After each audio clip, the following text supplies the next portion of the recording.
Tremendum et fascinosum. Saudari-saudara yang dikasihi Tuhan, begitulah Allah.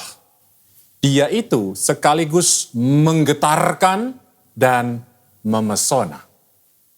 Dia menggetarkan karena kuasa dan kekuatannya yang maha dahsyat. Itulah yang kita dengar diceritain dalam Injil pada hari Minggu biasa ke-12 ini. Yesus menghardik angin dan berkata kepada danau, "Diam, tenanglah." Lalu angin itu reda dan danau pun menjadi teduh sekali. Padahal sebelumnya taufan yang sangat dahsyat mengamuk di danau itu. Kurang dahsyat apa coba kuasa Yesus? Taufan yang dahsyat aja nurut sama dia. Saudari-saudara yang disayangi Tuhan, peristiwa itu terjadi waktu murid-murid ada dalam perahu di tengah danau Genesaret atau danau Galilea yang emang sering dilanda badai secara tiba-tiba. Waktu itu Yesus baru habis selesai mengajar orang banyak tentang kerajaan Allah pakai perumpamaan-perumpamaan. Ya, dia ngajar di tepi danau itu di atas perahu. Kemudian Yesus ngajak murid-muridnya naik ke perahu untuk pergi ke seberang danau. Karena capek, Yesus tidur dalam penyeberangan itu. Nah, waktu itulah badai taufan mengamuk. Saudari-saudara kesayangan Tuhan, udah tahu kan gimana perasaan dan respon para murid waktu itu. Mereka ketakutan sampai ngebangunin Yesus yang lagi tidur itu. Bahkan juga negur atau ngomelin Yesus seolah Yesus nggak peduli sama situasi gawat yang mereka alami saat itu. Saudari-saudara terkasih dalam Kristus, takut bahkan sampai ketakutan.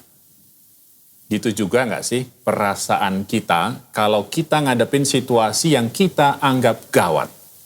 Malahan saya cukup yakin nggak baru satu kali kita takut, bahkan sampai ketakutan dalam situasi yang sebenarnya nggak seberapa.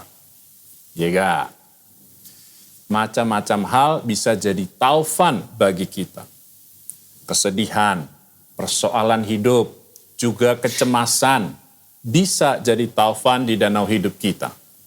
Kekuatan jahat dalam segala bentuknya juga bisa menimbulkan taufan.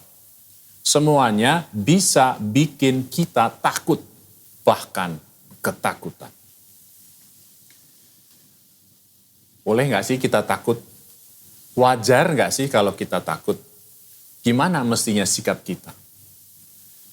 Saudari-saudara kekasih Allah, rasa takut emang bagian dari emosi yang diberikan Tuhan dalam diri kita manusia.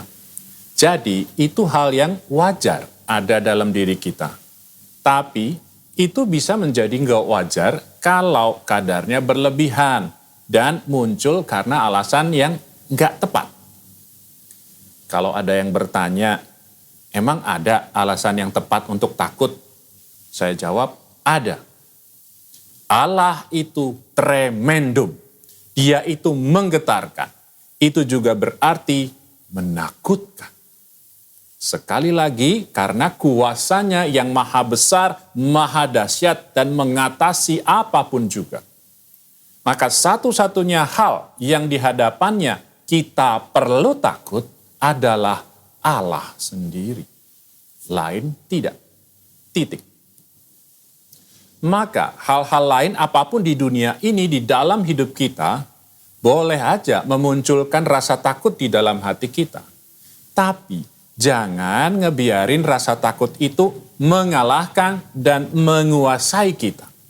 Jangan pernah lupa kalau kita punya Allah yang menakutkan itu, yang kuasanya maha dahsyat, maha besar, mengatasi segala sesuatu. Dan jangan lupa bahwa Dia mengasihi kita, selalu menjaga, melindungi kita. Dia mungkin seolah diem aja untuk beberapa waktu karena kebijaksanaannya, karena rencananya yang indah dan ajaib. Tapi pada waktunya Dia pasti bertindak dan menyelamatkan kita dari taufan hidup kita dengan cara-cara yang ajaib yang gak pernah kita bayangin.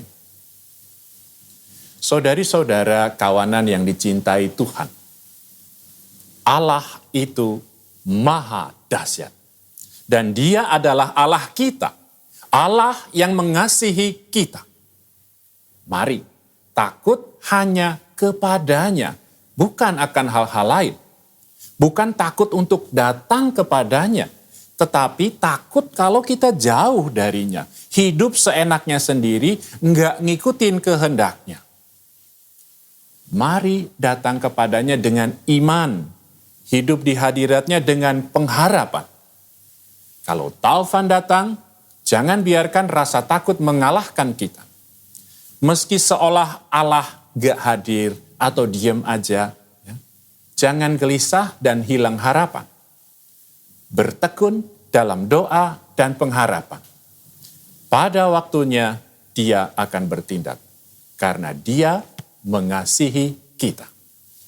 Ya, karena Dia ada di pihak kita. Saudari-saudara, Anda ingat kata-kata Paulus? Jika Allah di pihak kita, siapakah yang akan melawan kita? Tuhan memberkati.